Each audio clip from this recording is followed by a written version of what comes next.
గోస్వామి చైతన్య మహాప్రభుకి 6 శిష్యుల్లో మన నరసింహాచార్య బాబా గారు, రఘునాథ దాస గోస్వామి, తరువాత లక్ష్మీకాంత బాబా గారు, రఘునాథ భట్ట గోస్వామి.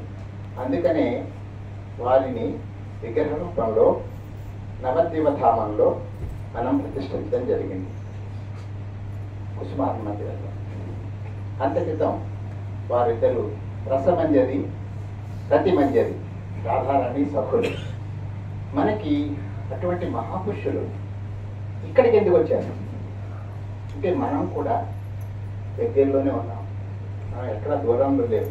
మనందరం గోలోకధామం నుంచి వచ్చిన వాళ్ళని, లక్షల మంది కోట్ల మంది ఉండగా మనకే ఎందుకు ఇటువంటి ఆకర్షణ, ఇది వినాలి అనే కోరిక, ఈ భగవన్నామం గురించి తెలుసుకోవాలి, మహాపురుషుల్ని చూడాలి.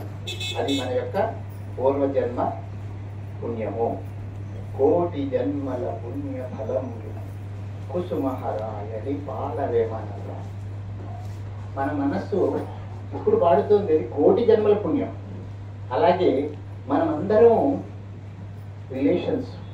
ఎందుకంటే కోటి జన్మలు ఎత్తినప్పుడు మనం ఒక కులంలో పుట్టుండం, అన్ని కులాల్లోనూ పుట్టాం. అన్ని కులాల వాళ్ళు మనకు చుట్టాలే. అంటే సర్వే జనా సుఖినో భవంతు అంటే మనం సర్వజనులతోటి అసోసియేట్ అయి ఉన్నాం. ఈ జన్మలో బ్రాహ్మణ అయి ఉండొచ్చు, క్రితం జన్మలో నేను కులవాడిని, అందుక్రితం జన్మలో నేను వైశ్యుణ్ణి, నాకు తెలుసు, నా గురువు చెప్పాను.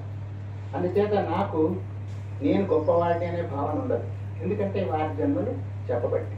అలాగే మీ అందరి గురించి ఎవరైనా చెప్తే మీరందరూ తెలుసుకుంటారు. ఒకసారి రాఘవేంద్ర స్వామి తను భోజనం చేస్తూ ఒక ఆకు పక్కన పెట్టుకుని ఒక హరిజనుడు రాగానే ఆయనకి భోజనం పెట్టారు. మిగిలిన బ్రాహ్మలంతా లేచిపోయారు, మేము ఇక్కడ భోజనం చేయం, మీరు హరిజనులను పక్కన కూర్చోబెట్టుకున్నారు. అప్పుడు రాఘవేంద్ర స్వామి ఎవరైతే లేచారో ఫస్ట్ వాడిని పిలిచి, నువ్వు 3 అడుగులు వెనక్కి నడువు అన్నారు. 3 అడుగులు వెనక్కి వేయగానే వాడి 3 జన్మలు అందులో కనపడ్డాయి. అతని క్రితం జన్మలో హరిజనుడు, ఈ జన్మలో అతను బ్రాహ్మణుడు. ఈ వ్యక్తి 3 జన్మలు వెనక్కి వేస్తే ఇతని క్రితం జన్మలో బ్రాహ్మణుడు. ఇతను బ్రాహ్మణుడు అయి ఉండి హరిజనుడిని ద్వేషించడం వల్ల ఇతను హరిజనుడు అయ్యాడు. అందుచేత మనం అర్థం చేసుకోవాల్సింది ఏమిటంటే ఇవన్నీ కూడా ఈ వికల్పాలు, మానసికంగా వాడు గొప్ప, వీడు గొప్ప, వాడు చెడ్డ, అందరం కూడా మనం కృష్ణ భక్తులము, గోలోకం నుంచి వచ్చిన వాళ్ళము. ఈ ఒక్క విషయం తెలుసుకోవాలి. లేకపోతే వారు చెప్పినట్టుగా ప్రేమ ఎప్పుడు వస్తుంది? ఓహో వీడు నా పూర్వజన్మలో నా స్నేహితుడని తెలిసినప్పుడు, నా చుట్టమని తెలిసినప్పుడు తప్పకుండా ప్రేమ కలుగుతుంది. ఇప్పుడు ఈ జన్మలో మనం డిఫరెన్సెస్ చూసుకుంటున్నాం. ఇది అన్నీ కూడా మనకి పెద్దవాళ్ళు తెలియపరుస్తారు. ఇటువంటి ఉపన్యాసాలకి మనం రావడం మూలాన్ని మనం ఎవరము, మనం ఎక్కడి నుంచి వచ్చాము, మనకి ఇతరులకి ఉన్న రిలేషన్ ఏమిటి, మనం ఎందుకు ఇతరుని ప్రేమించాలి, ఆ వ్యక్తి మనకి పూర్వజన్మలో దగ్గరవాడు. కొంతమందిని చూడగానే మనకి ప్రేమ కలుగుతుంది, కొంతమందిని చూడగానే కోపం కలుగుతుంది. కారణం ఏమిటి? అవన్నీ కూడా పూర్వజన్మ సంస్కారాలు. ఇకపోతే 3 విషయాలు చెప్తాను. ఒకటి, భగవంతునికి భక్తునికి ఉన్న రిలేషన్ ఏమిటి?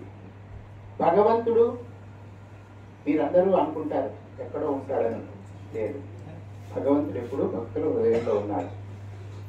అంచేత అన్నీ ఆయన వింటూ ఉంటాడు, అన్నీ ఆయన చేస్తూ ఉంటాడు. ఈరోజు మీరందరూ నామం చేస్తున్నాము అనుకుంటారు. నేను 2 గంటలు నామం చేశాను, నేను 4 గంటలు నామం చేశాను, నేను 10 గంటలు నామం చేశామంటారు. కానీ మీరెవరూ నామం చేయటలేదు. సర్వజ్ఞ సర్వదేవేశ సర్వాత్మాన్ సర్వకారణ, సర్వ ఆత్మల్లో ఉన్నటువంటి వాడు ఆ భగవానుడే తన నామంకరణం చేసుకుంటున్నాడు. మీరు ఒక్కసారి ఇలా చేయి పట్టుకోండి, ప్రతి వాళ్ళు. మీకేం వినపడుతుంది? లబ్ డబ్ లబ్ డబ్ అనిపిస్తుందా? అది సైంటిఫిక్గా లబ్ డబ్ అంటారు. మీరు కుసుమహార భక్తులైతే కుసుమహార, రాధాకృష్ణ భక్తులైతే రాధే కృష్ణ, సీతారాం భక్తులైతే సీతారాం. ఆ నామం ఎవరు చేస్తున్నారండి? లోపల ఉన్నటువంటి భగవానుడు చేస్తున్నారు. ఎప్పుడైతే ఆయన మానేస్తాడో అప్పుడు మీరు ఉంటారా? ఉండరు. ఈ నామం నిరంతరం నడుస్తూ ఉంటుంది. మీరు వింటున్నారు కనుక 2 గంటలు చేసామంటారు, 4 గంటలు వింటే 4 గంటలు చేసామంటారు, 8 గంటలు పెట్టే 8 గంటలు చేసామంటారు. అంతే తప్ప మీరేం చేయటం లేదు.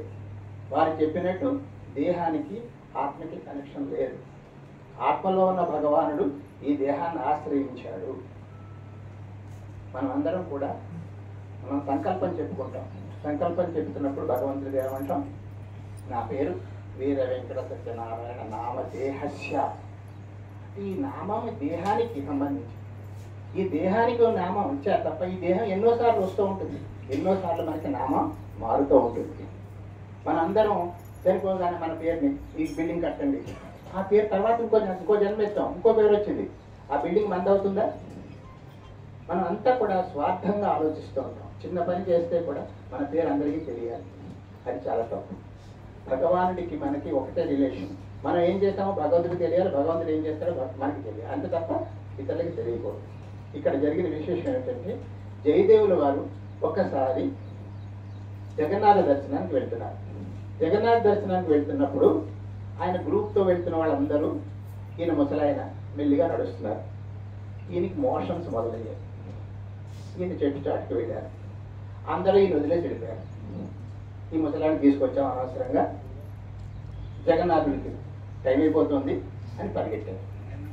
ఈయన బయటకు వచ్చి చూస్తే ఎవరూ లేరు. బయటికి తర్వాత ఏం చెయ్యాలి? జగన్నాథుని ఎలా, నా దగ్గర ఓపిక లేదే అనుకుంటుంటే ఒక 7 ఏళ్ల వయసులో 7 సంవత్సరాల బాలకుడు వచ్చి ఆయనకి సేవ చేస్తాడు. సేవ చేస్తే, నాయన నువ్వు ఎవరివి అని అడుగుతాడు. అడిగితే, నువ్వు ఎవరి కోసం వెళ్తున్నావో ఆ జగన్నాథుడిని నేనే అంటాడు. అయ్యో, మరి వాళ్ళందరూ వెళ్ళిపోయారు. వాళ్ళందరూ